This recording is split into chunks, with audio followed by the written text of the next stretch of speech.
Повседневные фразы на казахском. Повесь трубку. Тұтқаны қой. Не вешай трубку. Тұтқаны қоймашы.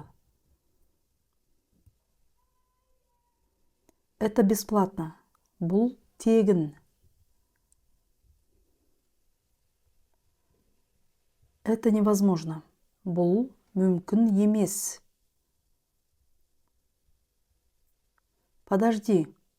Күте тұр. Күте тұршы. Выздоравливай скорее. Тезірек жазылып кет. Тезірек сауығып кет. Приятного аппетита.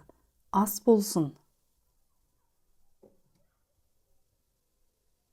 Как жарко. Қандай ыстық.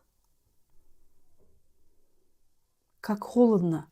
Қандай суық.